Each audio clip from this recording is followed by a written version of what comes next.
Normalmente cuando me toca compartir el Día de las Madres, escojo algún tema, no algún tema, sino la vida de alguna mujer de la Biblia, alguna mamá, y pues en eso baso el mensaje. Pero hoy vamos a hacerlo un poquito diferente, ¿ok?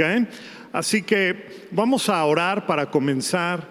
Padre, gracias por este día, gracias por la provisión de salud, por la provisión que nos has dado para poder llegar a este lugar, simplemente por estar a nuestro lado en todo momento, por llenarnos de fuerza, por sanar las heridas. Algunos estamos recuperándonos de enfermedades o padecimientos o de algún accidente, y te pido, Señor, que tú sigas obrando en nuestros cuerpos, en nuestros corazones, para gloria y honra tuya, Señor. Y abre nuestros oídos este día para escuchar lo que tu Espíritu quiere decirnos, lo que quieres hablar a nuestros corazones, en el nombre de Jesús.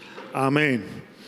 Muy bien, pues esta es la reunión o el culto de adoración del Día de las Madres, y pues yo sé que no es un día fácil para algunas personas, porque aún en esta iglesia, que no es muy grande, hay personas, hay familias, hay papás que han perdido, por ejemplo, un hijo, una hija. Hay personas, familias, matrimonios que han querido tener hijos y no pueden, no han podido. Hay personas que pues no se casaron por alguna razón, por la razón que sea, o simplemente escogieron no tener hijos, ¿sí? También hay personas que no hace mucho perdieron a sus mamás. Ese es el caso de mi esposa, que perdió a su mamá el año pasado. Y pues por muchas razones yo sé que el Día de las Madres no es un día de alegría para todos. Entonces simplemente necesitamos recordar que aquellos de nosotros que o somos mamás o tenemos una mamá que todavía vive y ha sido parte de nuestras vidas, es una grandísima bendición. Hay que darle gracias a Dios todo el tiempo por la vida de las mamás. Pero quiero que pensemos un momento, ¿verdad? Hace 9 días apenas celebramos el Día del Niño y hoy estamos celebrando el Día de las Mamás, y pues para mí es muy importante que estén tan cercano en los días festivos, ¿verdad? Porque en realidad uno va de la mano con el otro. O sea, no puede haber Día de Niños si no hay Día de Mamás, no puede haber niños si no hay mamás, ¿verdad?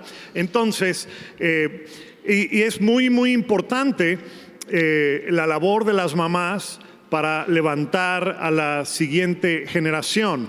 Y nosotros, desde los que conocen un poquito la Biblia, saben que en el libro de Génesis, en el capítulo 3, cuando Adán y Eva pecaron, Dios, aún en medio del castigo, aún cuando castigó a la mujer, le dio una promesa y le dijo de que de su simiente iba a venir alguien que iba a aplastar o golpear la cabeza de la serpiente.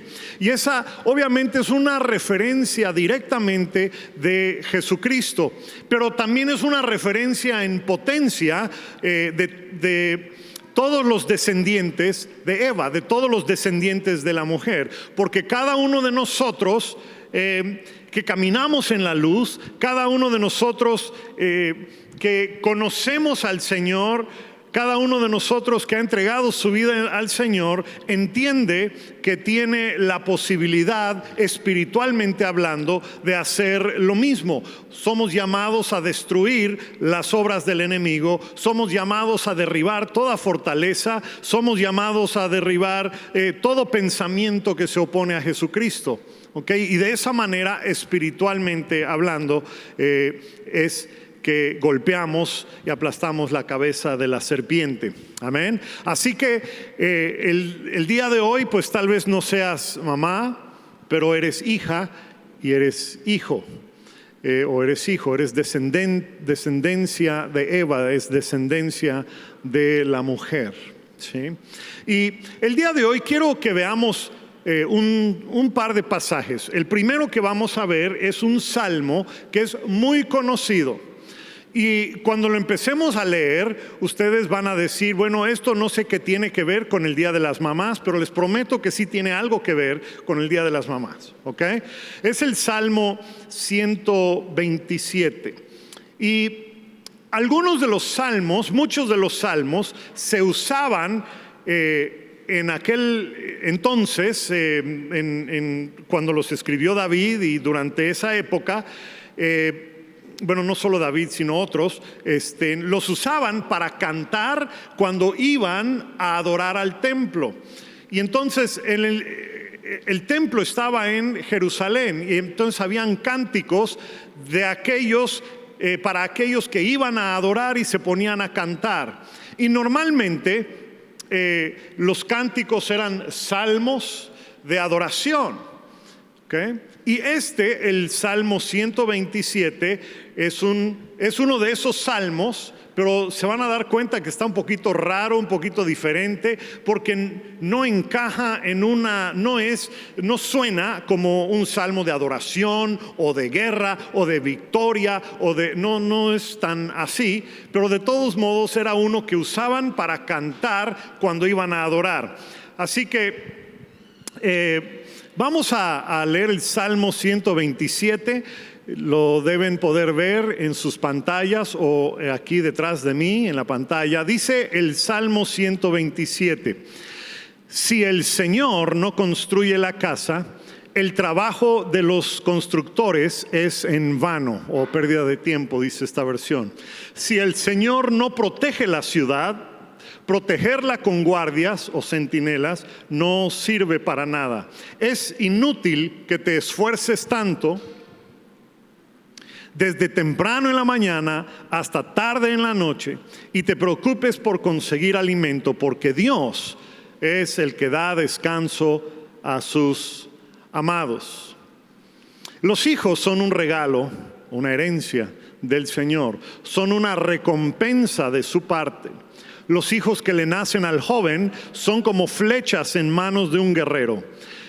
Qué feliz o bienaventurado o bendecido aquel que tiene su aljaba llena de ellos. No pasará vergüenza cuando enfrente a sus acusadores en las puertas de la ciudad. Este salmo, bueno, es todo lo que dice el salmo, ¿okay? Y este salmo es, como mencioné, un poquito raro por un par de razones. En primer lugar, como mencioné, no es como los demás salmos. No encaja, o sea, no podemos identificar rápidamente si es de adoración o de clamor de guerra o de victoria, o como que no encaja fácilmente en una categoría, ¿sí? Y también es un poquito raro porque está claramente dividido en dos partes, pero las dos partes no parecen estar conectados el uno con el otro.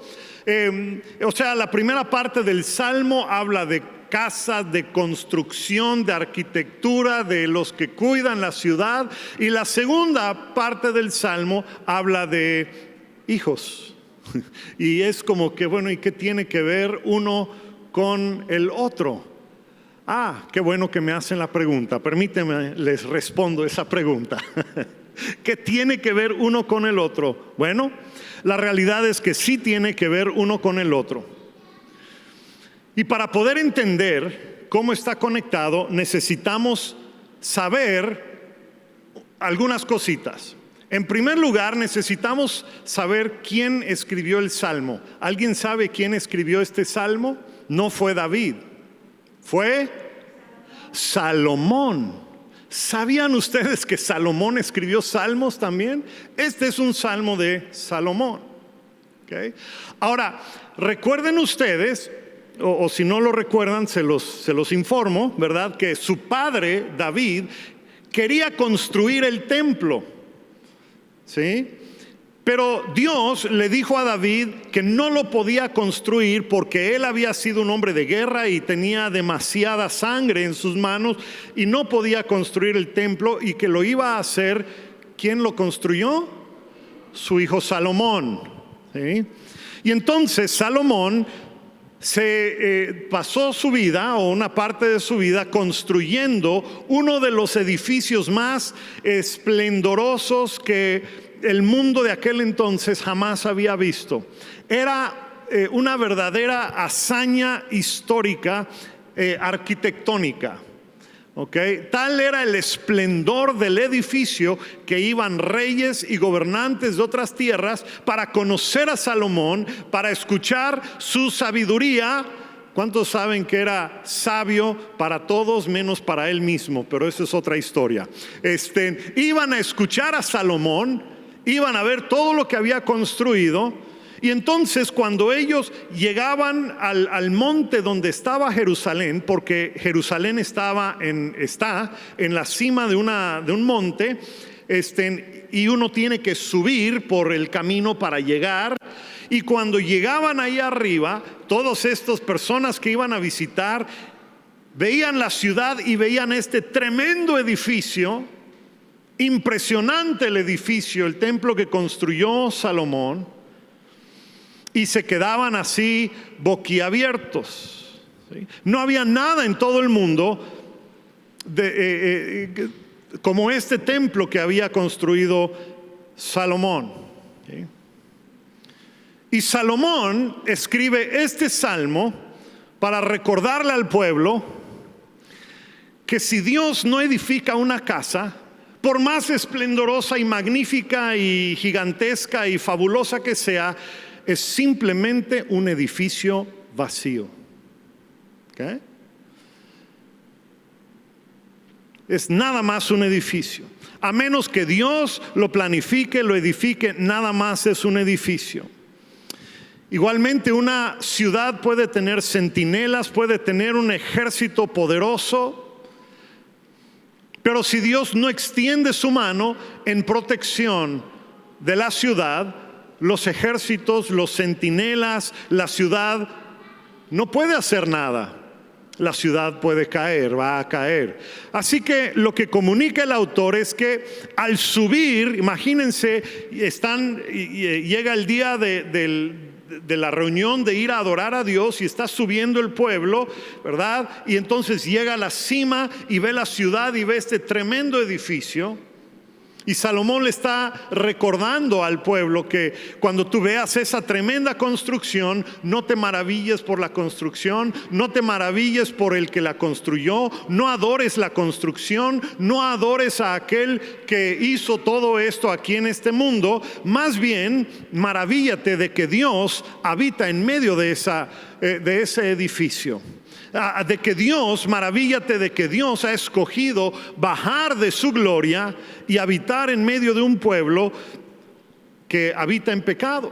Y aún así, Dios ha decidido bajar y habitar en medio de nosotros. Eso es lo que nos debe maravillar cuando subamos a adorar al Señor, dice el salmista. Lo que hace que una casa sea poderosa es quien la habita. Lo que hace que una ciudad sea poderosa es quien la habita y quien la defiende. Amén. Así que entonces llega al final de esa primera parte hablando de la ciudad, ¿sí? Y la segunda mitad es al mismo tiempo un contraste, pero es un paralelo con la primera.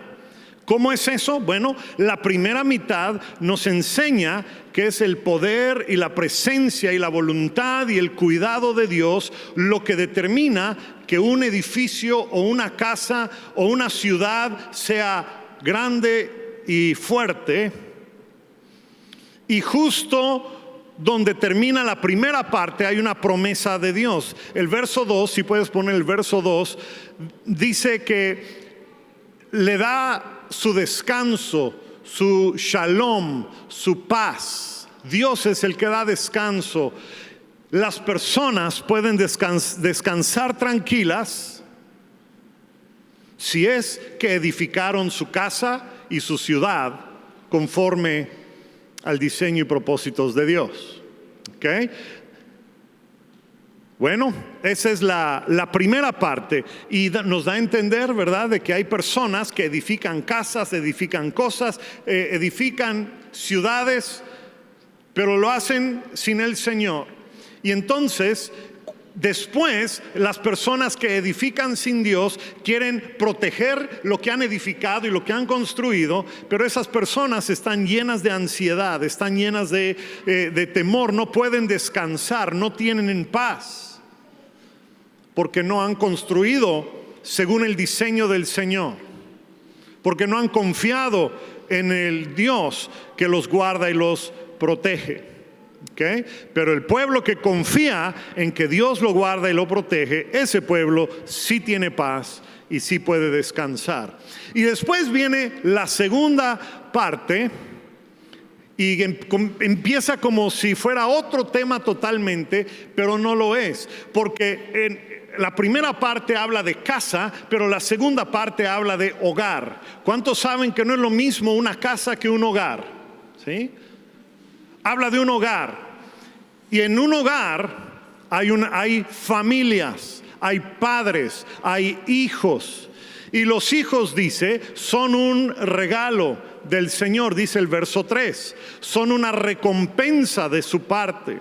Los hijos que le nacen al joven son como flechas en las manos de un guerrero. Y aquí está la conexión entre las dos mitades del Salmo, que las familias y los hogares de una ciudad son como casas en la ciudad, ¿sí?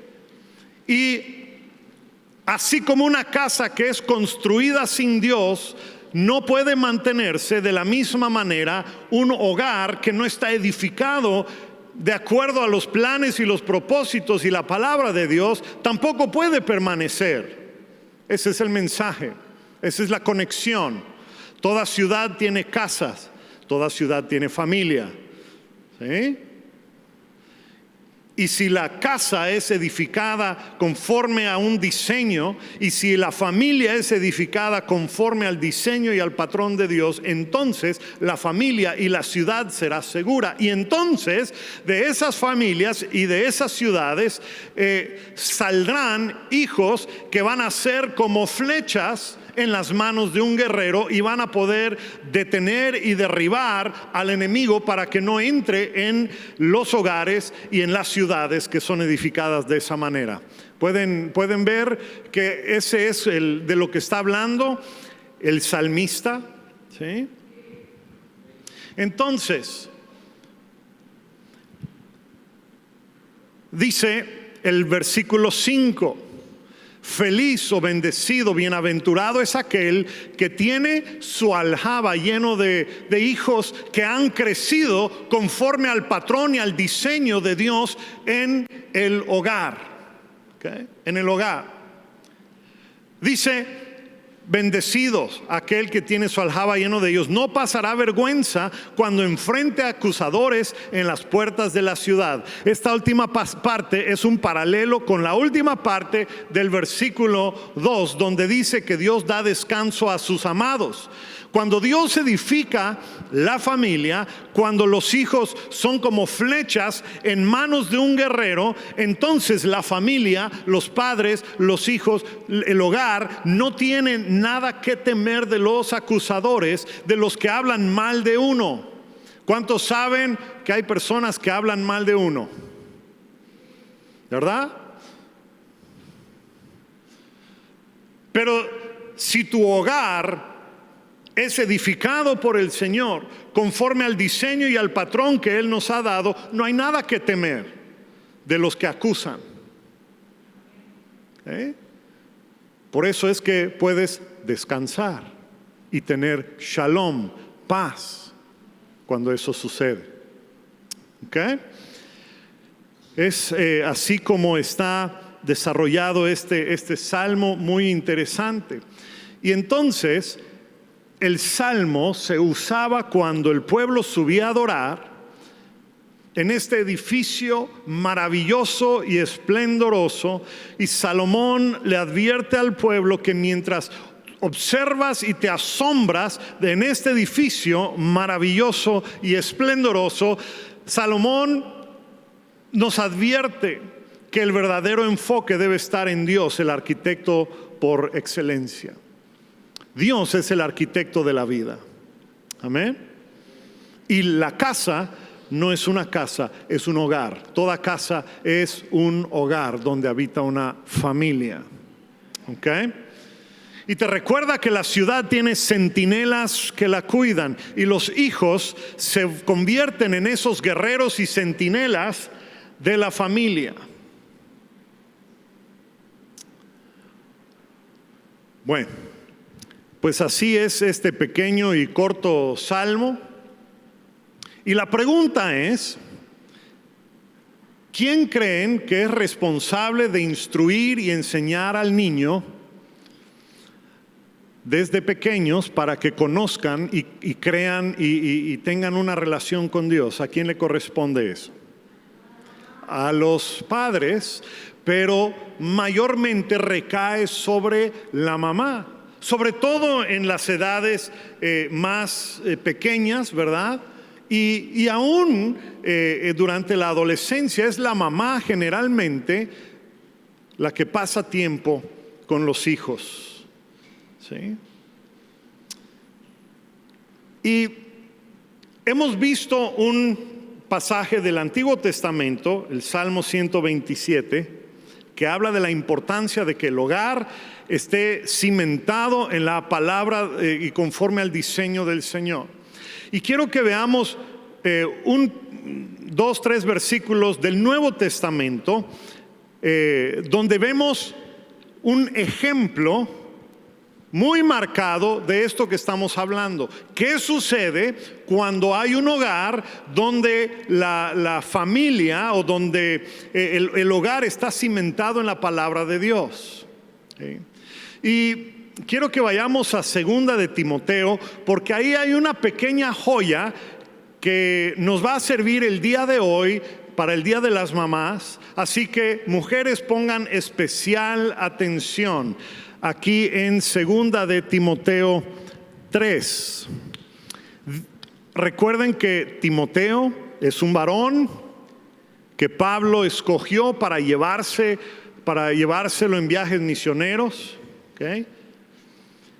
Y cuando Pablo escribe 2 de Timoteo, Pablo ya sabe que ya está cerca su hora de que él va a partir para estar con el Señor. Y entonces él en la carta de 2 de Timoteo está animando a Timoteo en la fe, porque Pablo sabe que le queda poco tiempo y él quiere que Timoteo siga con la labor del ministerio.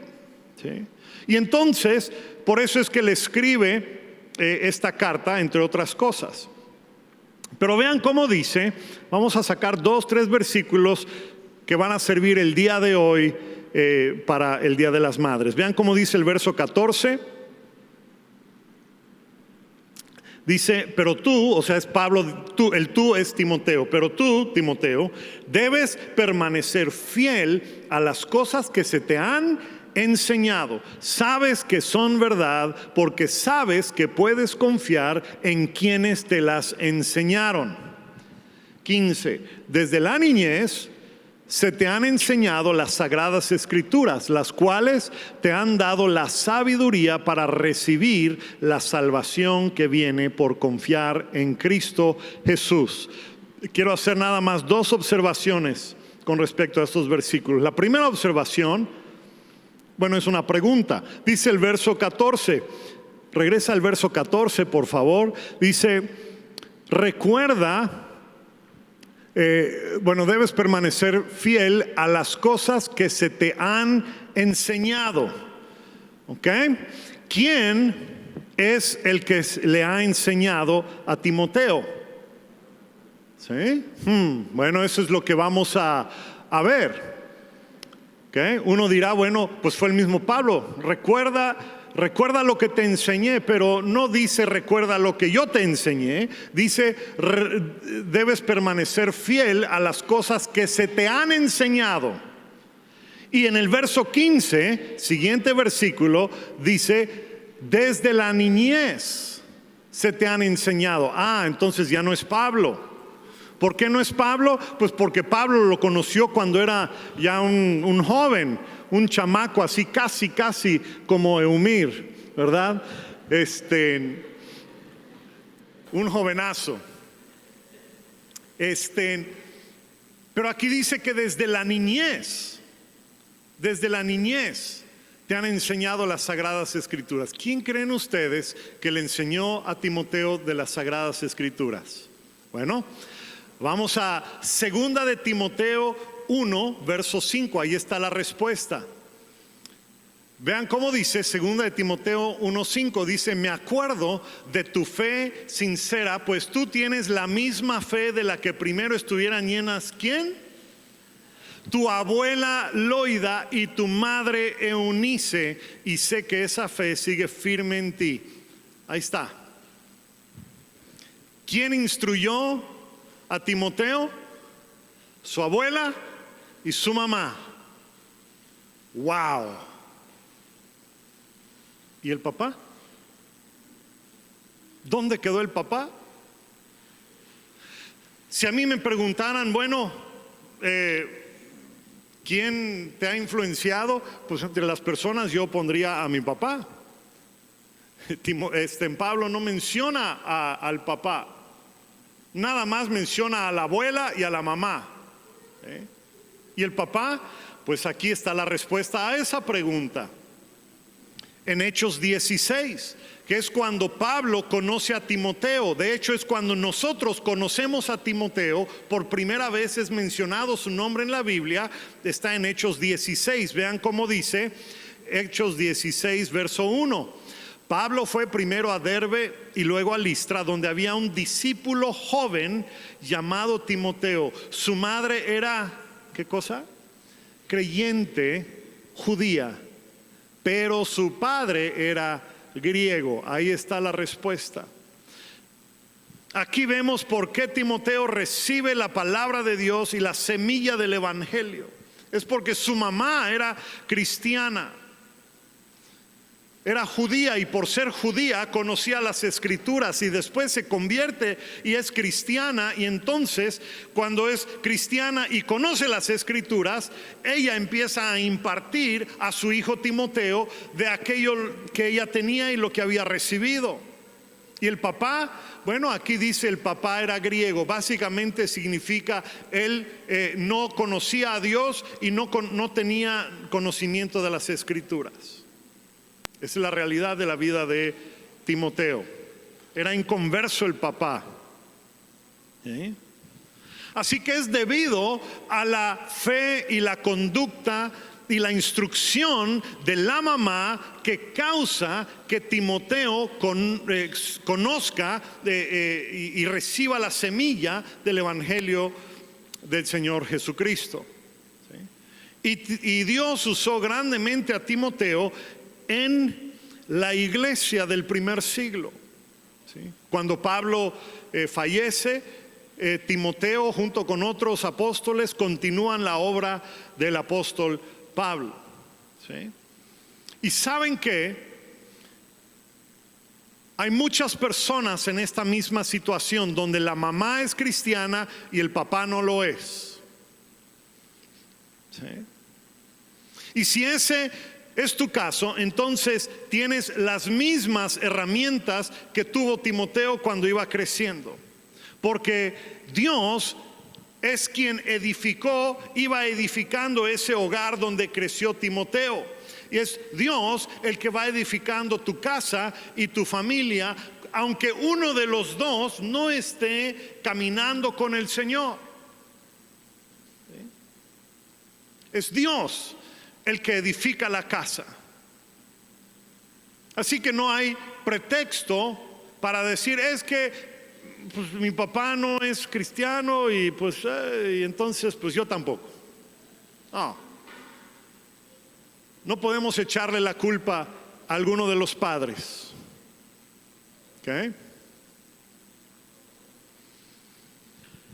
Y yo espero que esto que acabamos de leer le dé ánimo a las mamás aquí presentes, las mamás que nos ven por redes sociales, porque aun cuando papá anda apartado del Señor, aun cuando papá no esté presente en la vida de sus hijos, ¿verdad? Yo espero que puedas ver, mamá, que tu fe, tu vida, tu ejemplo, tu instrucción puede convertir a tus hijos en flechas usadas por las manos del Señor. Amén. A Dios no le toma por sorpresa la condición espiritual en un hogar donde solamente la mamá es cristiana. Tenemos muchos ejemplos en la Biblia y en la historia de mujeres que sembraron la semilla del evangelio y que después sus hijas y sus hijos se convirtieron en flechas usadas por el Señor. ¿Sí? Pero también por el otro lado hay un mensaje a los hijos que crecieron o están creciendo en un hogar donde nada más uno de los dos es creyente. ¿Sí? Y esto es que cuando nosotros recordamos, hacemos memoria, pensamos, meditamos en el ejemplo, en la instrucción, en las palabras, en la conducta de nuestra mamá ante las dificultades de la vida, ¿sí? Entonces eso ayuda en gran manera, nos ayuda a retener la fe, porque tuvimos un ejemplo al cual seguir. Vean cómo dice el verso 14 otra vez de 2 Timoteo 3, ¿sí? Dice: tú debes permanecer fiel a las cosas que te han enseñado. ¿Sí? ¿Por qué? Porque sabes que puedes confiar en aquellos que te enseñaron. Verso 15, siguiente: te han enseñado las sagradas escrituras. ¿Ok?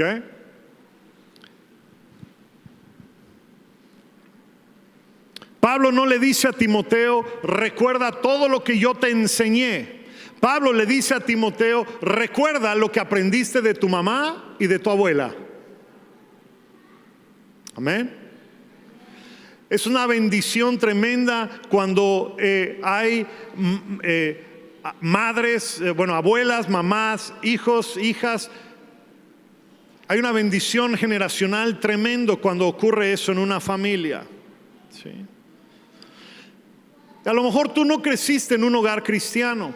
Tal vez tú no tuviste una abuela, una abuelita, una mamá cristiana, pero no importa. Si tú estás aquí el día de hoy y si tú nos estás viendo el día de hoy, si tú eres mamá en la actualidad o vas a ser mamá en potencia, algún día, porque la mayoría de las mujeres son madres en potencia, ¿verdad?